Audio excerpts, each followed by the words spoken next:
All right, what's up, Lightning Church? How we feeling today? Good? Feeling good? That was not good enough. I'm gonna retry. What's up, Lightning Church? How we feeling today?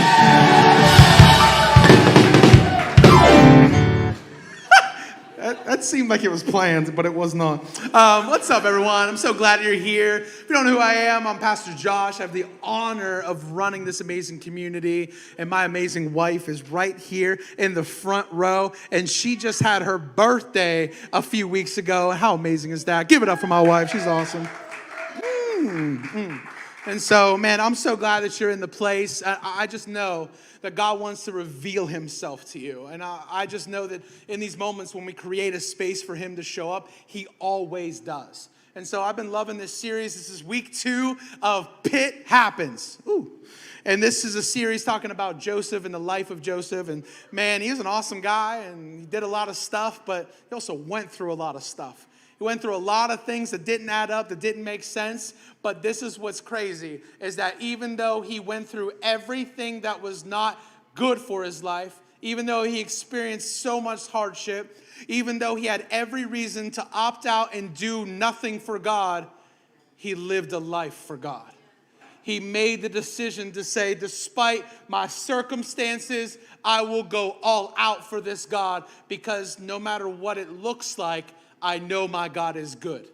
And so that's the type of God that I serve. He's a God that's always consistent, that he never wavers, he never goes off to the side, that when he says he will take care of it, he will take care of it. And so I know that even when it seems grim, even when it seems like there's no hope and all hope is lost, I know that my God is good and my God is faithful. And so there's nothing that can happen around me where God can't take care of it. And so say that to your problems today. Say that to your issues today. Say that to the things that you've been through and gone through.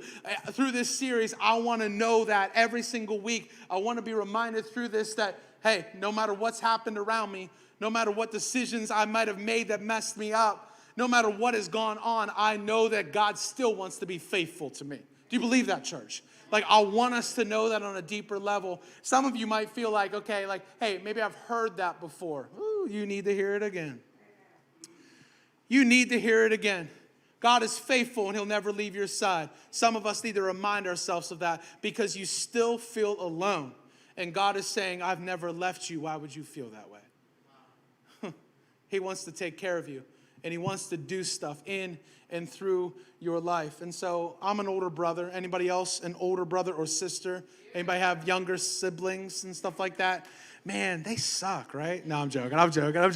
But no, being the older one of somebody that's younger, there's like this weird pressure that's placed on you. And you're like, why do I have this pressure? I'm not your dad. I'm not your mom. I don't want to take care of you. But you feel like you have to. I have a sister that's 7 years younger than me. And I felt the pressure of being an older brother and going through all that. But can I just say this? Especially with being 7 years apart from my sister. How come younger siblings get everything I didn't? Literally everything. They get everything. I'll never forget. Like, it was like, oh, can I get a cell phone? They're like, no, you're too young. My sister's like 11 with a cell phone. You know what I mean? It's like, what the heck? And it's like, I want that. I remember, like, at certain ages, it was like, I want this for Christmas and this and this. Just 3 things. That's it. Didn't get any of it. None of it. And then my sister goes, I want these 3 things. She gets those things plus 1,000 other things. Like, way more presents under the Christmas tree for my sister every single year. And I'm sitting there getting literal chopped liver, okay? What? That's a phrase. I think it is. I don't know. Chopped liver. What am I, chopped liver? Yeah, whatever.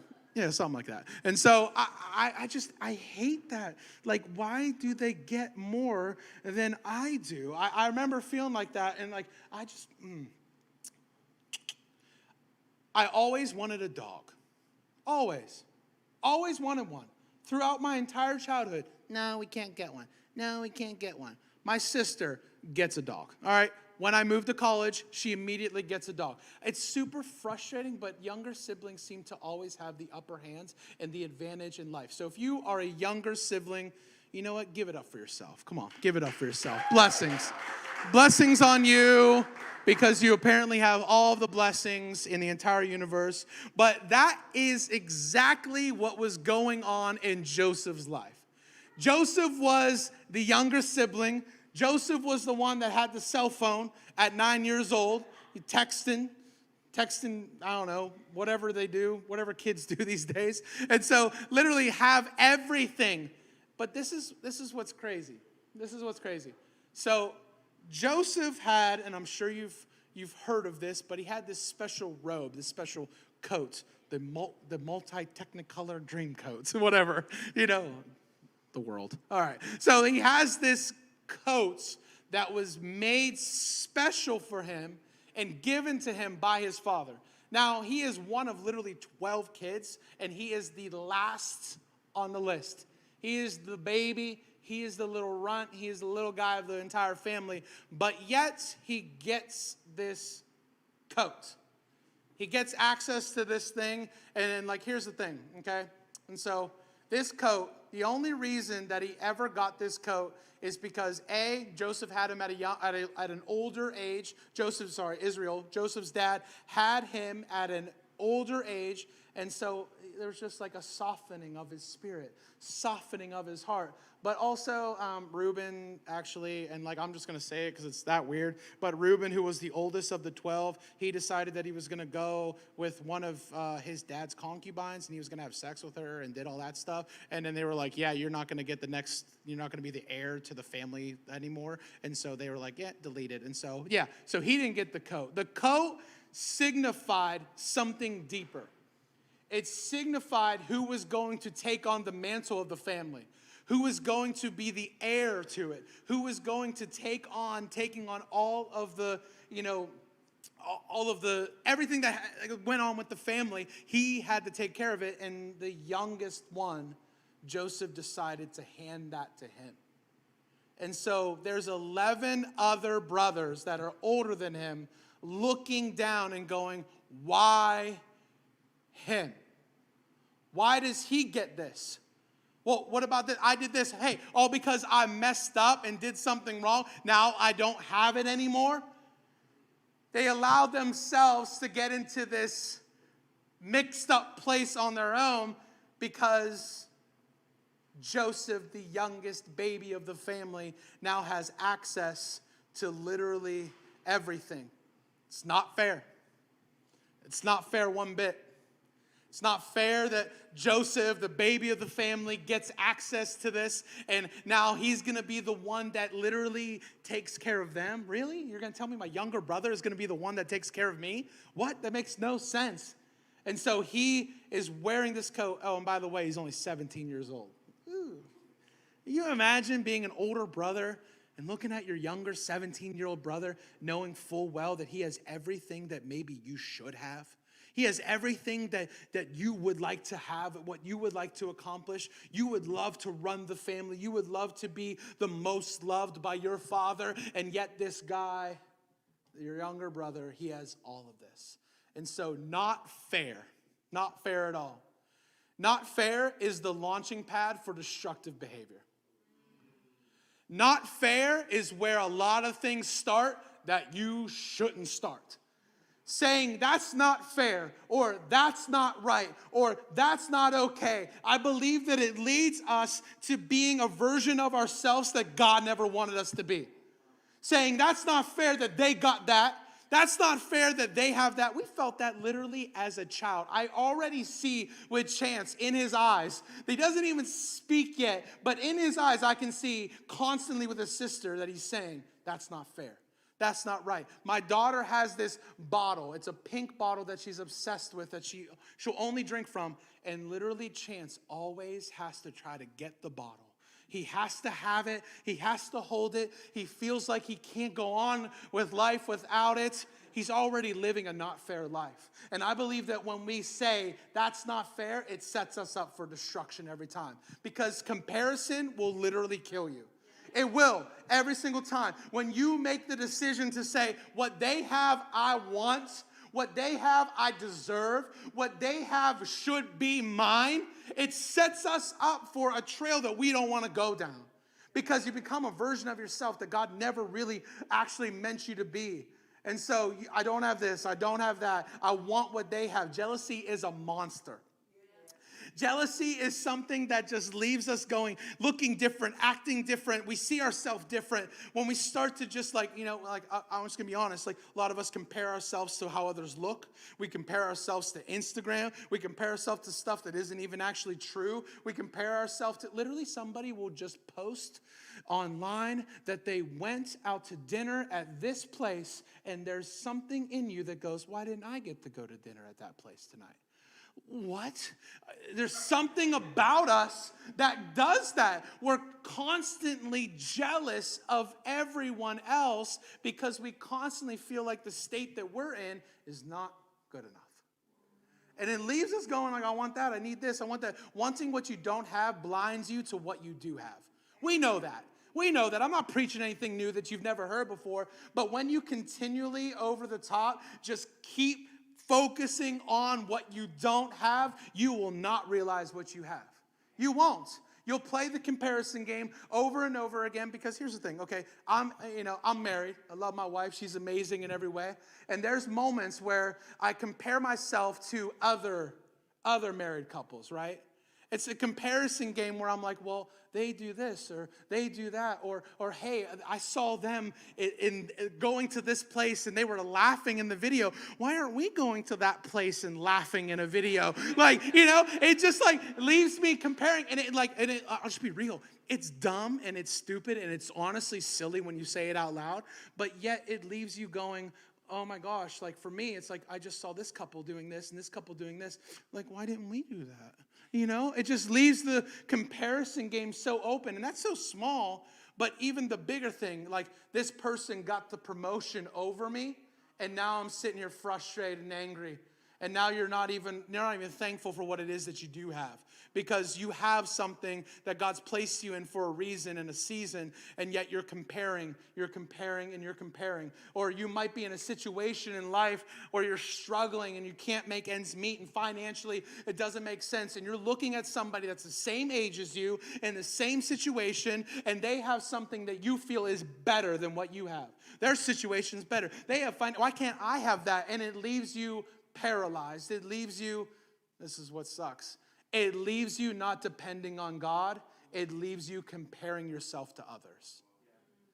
I want to depend on God. I don't want to just sit there and dwell on what people have and I don't, because it's going to leave me blind every time. Jealousy not dealt with turns into anger and bitterness.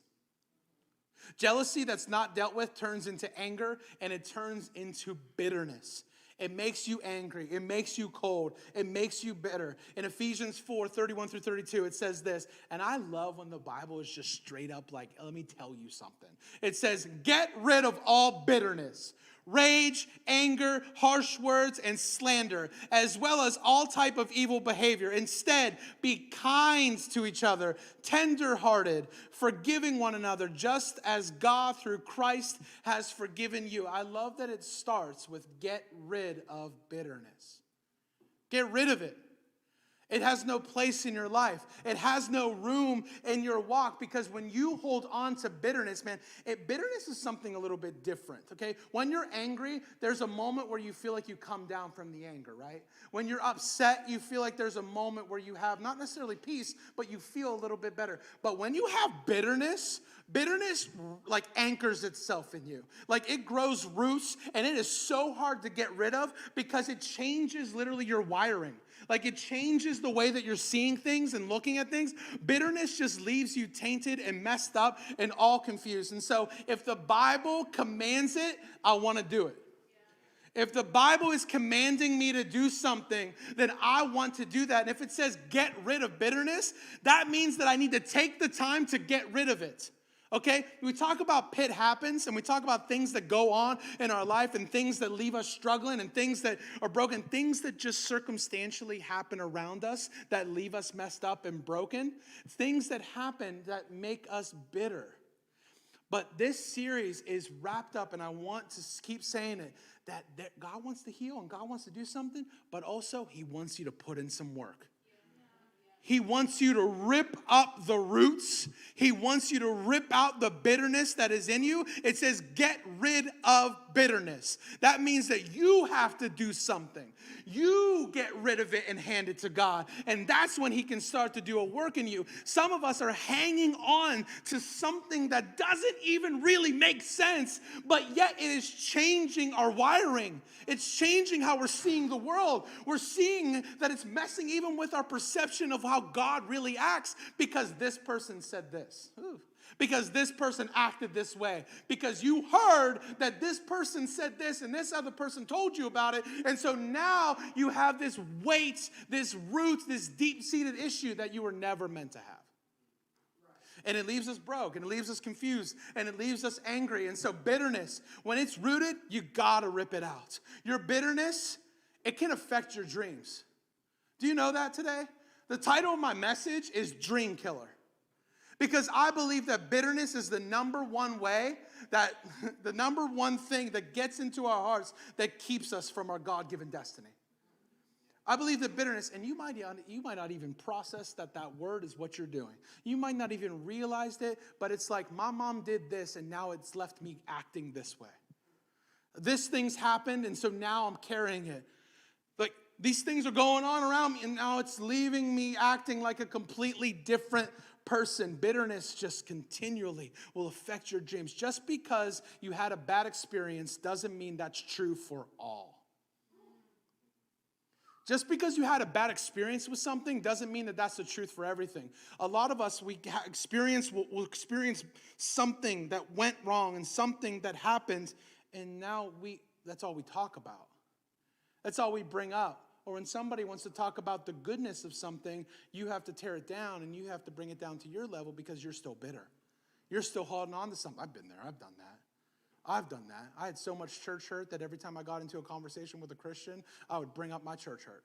I'd bring it up and I'd talk about it and I would weigh that other person down. And it wouldn't leave us edified. It would built up. It would leave them going, oh yeah. And I started to try to pull others. You know, it's easier for someone to pull someone down than it is to pull someone up, right? And I believe that our bitterness is just a weight that holds on to us and we just pull others down when we have it. And it just taints you and confuses you in every aspect. And so just because you had a bad experience doesn't mean that it's true for every situation. And then just because it didn't work out for you doesn't mean it'll be the same fate for everyone else. Just because it didn't happen for you or work out for you doesn't mean that it's going to be that way for every single other person that you encounter, because we carry that in such a way that we place that on others. I'm getting married. Oh, you don't want to do that.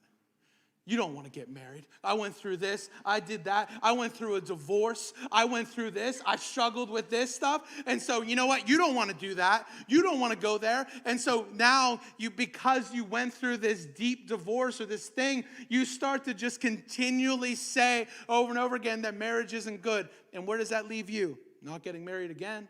It leaves others around you not trusting in marriage. It leaves others around you debating on if it's something that you want to do. It continually tears others down. It never builds anyone else up. It leaves them broken.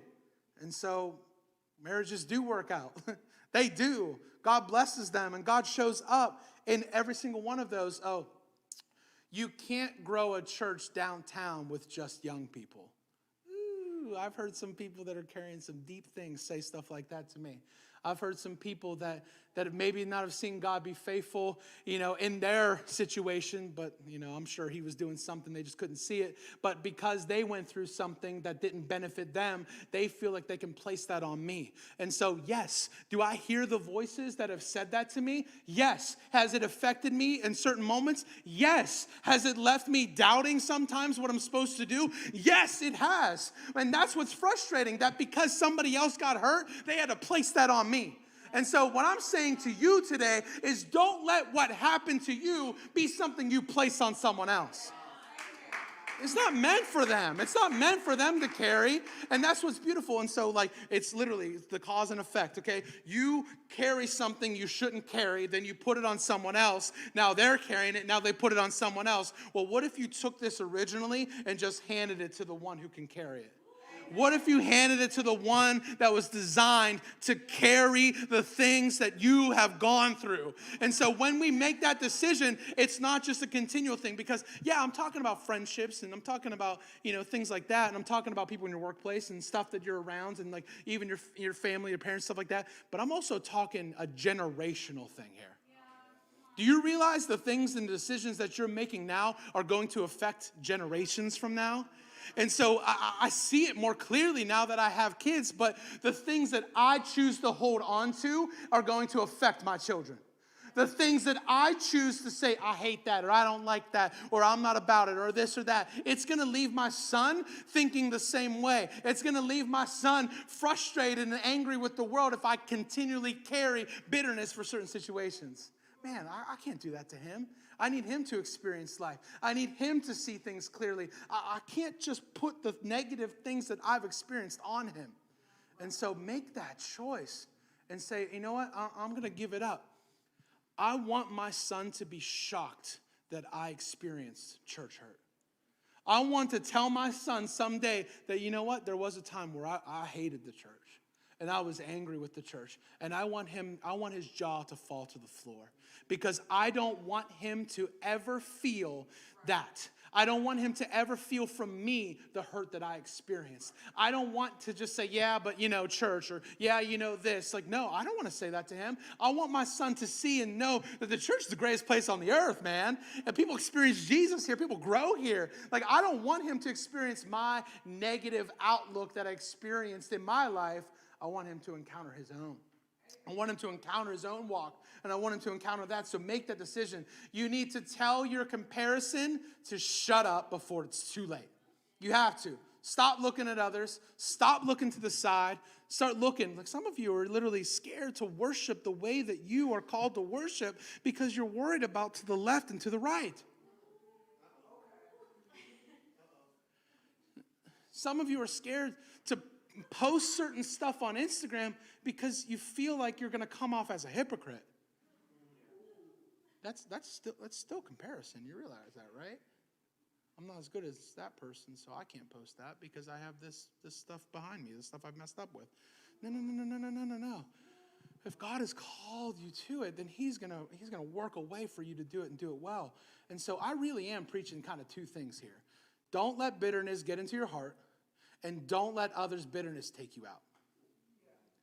Don't let bitterness, get into your heart and seep in and take over everything. But also, don't let other people's bitterness dictate how you act and dictate how you're going to respond, because their hurt cannot become your hurt. Their struggle cannot become your struggle. I think that we mess that up so much because, when we hear, like, how many times you've been in a situation where somebody comes, they're hurt, they're bitter, they're broken, they've been messed up by this person. And they come to you and they start saying all this stuff about this person. Did you see her? She had this. She has this hair and she does this and she still crimps her hair. She's stupid. Okay, like crimp, is that a thing? Crimp? Yeah, she still crimps her hair, whatever.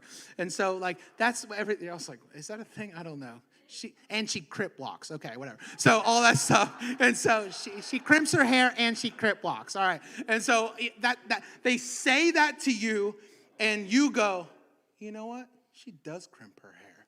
Oh, you know what? She does crip walk. I don't like her. You know what I mean? And it leaves you carrying something that you weren't meant to carry.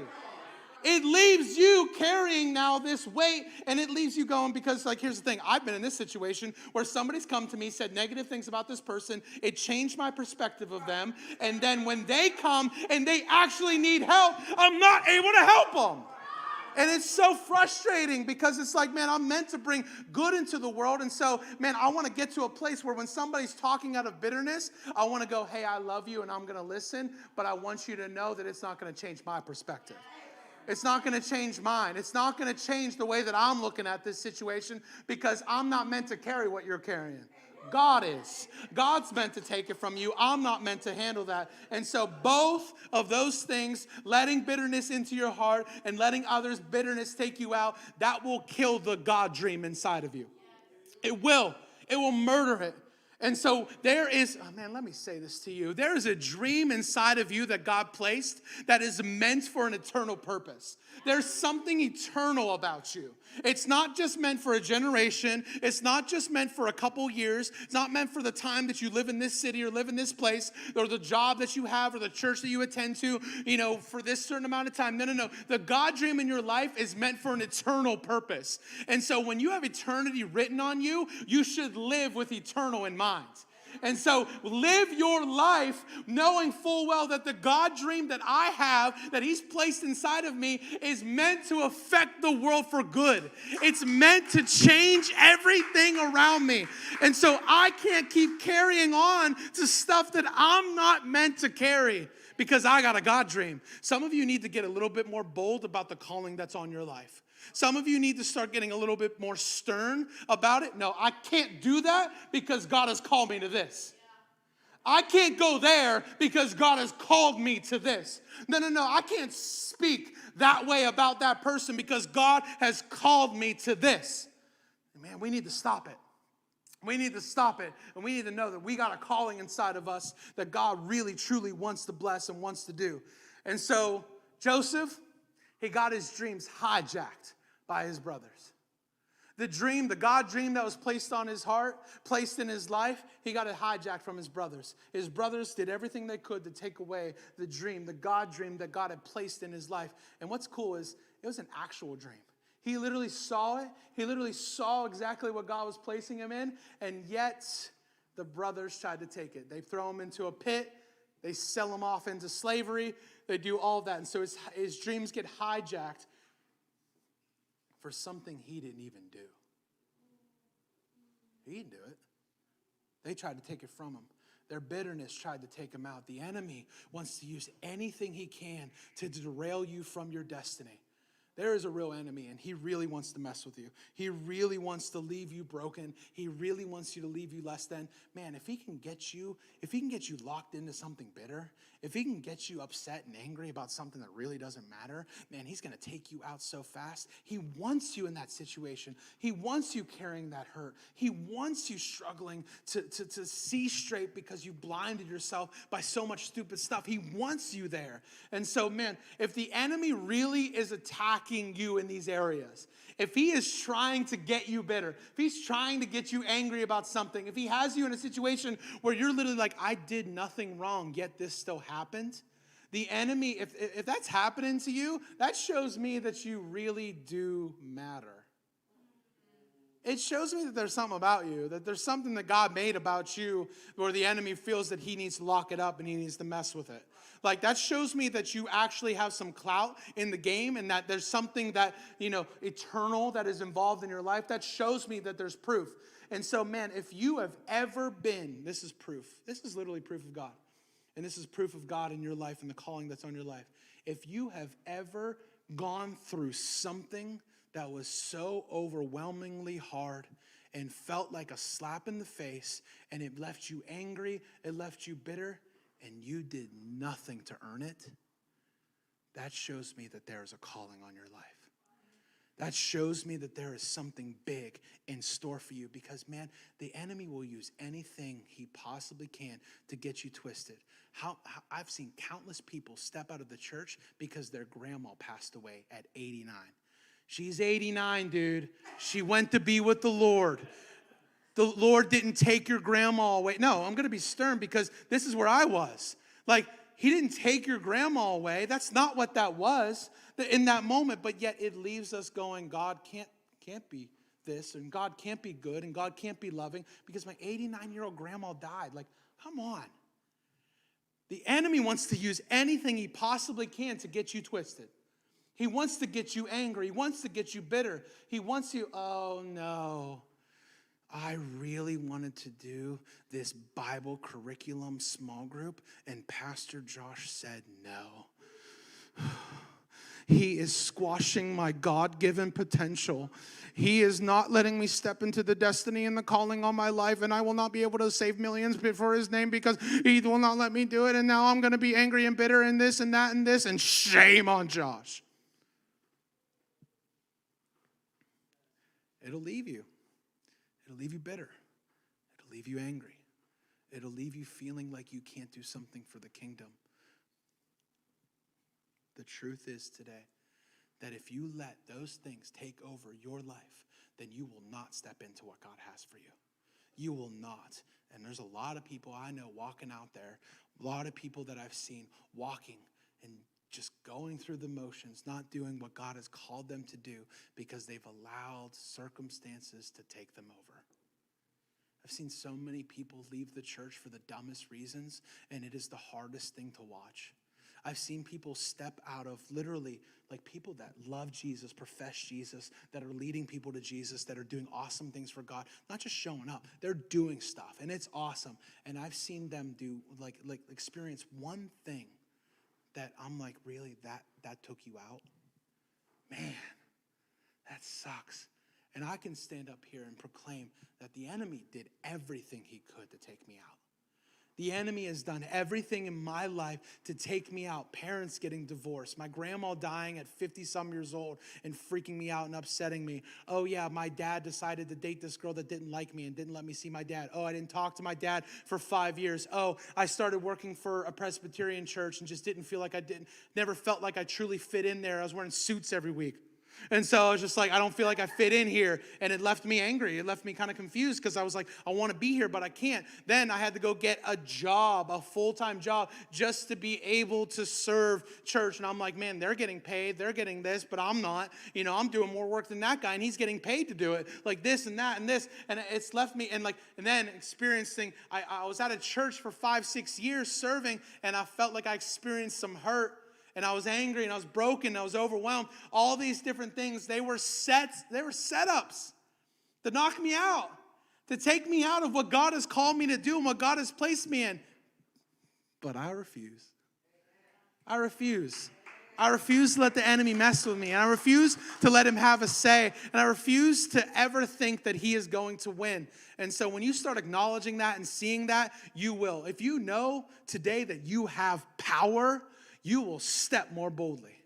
If you know that literally the same power that rose Christ from the dead is alive and active within you, it will have you walking differently. It will have you talking differently. It will have you shaping everything in your life in a different way. And so you're worth being scared of. Ooh, you're worth being scared of. When you know that you have a power inside of you that can take on anything, man, you're worth being scared of. The enemy doesn't want you there. The enemy doesn't want you doing what you're called to do. He wants you stepping out of that. Your potential is threatening to the power of darkness. Don't let it stay at potential. Don't let it stay at just potential.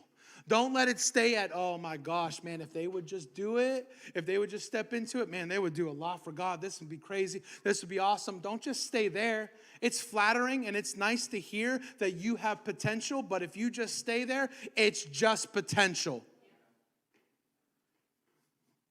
Rudolph was potential. The football player, the quarterback, the guy who sucks, whatever his name is, Mason Rudolph. Yeah. He had a lot of potential. I don't want him on my team, okay? Sorry, if you're watching and you're a Steelers guy, I'm sorry. All right, but everybody agrees with me anyways. But just potential, you can't stay there. Everyone's like, what? So people will be jealous of you. People will be bitter at you. People will hate seeing you blessed. Don't let them hold you back. People try to steal stuff from you, whether you know it or not. The enemy wants to steal things from you, whether you know it or not. If the whole band can come up as well. Yeah, are we coming up? We're coming up? I love you guys. Come on up. Don't let it hold you back. Fight bitterness with the mind of Christ. Fight bitterness with the mind of Christ.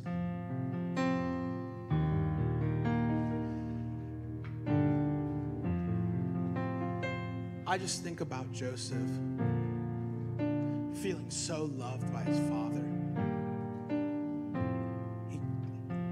He gets this coat, and I can't imagine, like, he puts it on, and like, man, if you've ever received a gift from somebody that you loved, like, you know how you respond and you know how you react. Like, you put it on. You're just like, look at this. And Joseph just puts on this coat that his father gave him. And he hears directly from his father that I've called you, that I've chosen you. I've chosen you to take care of this family. I've chose you to take care of the finances. I've chose you to take care of the family business. I've chose you to take on the mantle that Abraham, Isaac, Jacob, now you will be the fourth. You will be the next heir. I just imagine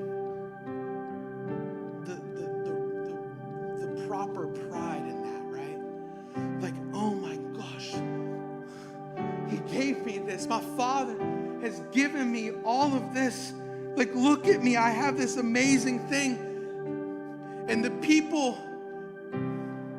that he feels that he can share it with, he goes and goes, look at my coat. Look at the God-given dream of my life. Look what God has called me to. Brothers, look what God has placed on me. This is so amazing. And he thinks that the 11 closest brothers in his life are going to be the ones that celebrate him, are going to be the ones that build him up, are going to be the ones that go, yes, yes, you got it. Yes, you have a dream. Yes, you have a blessing. Yes, you have this. He thinks that in the safest place in his life is where he can feel the most safe. But yet, the God-given dream that was placed on his life was the thing that was attacked the most. It's the thing that left so many people go, ugh. It's the thing that left him getting pounded on, getting attacked for, getting made fun of for.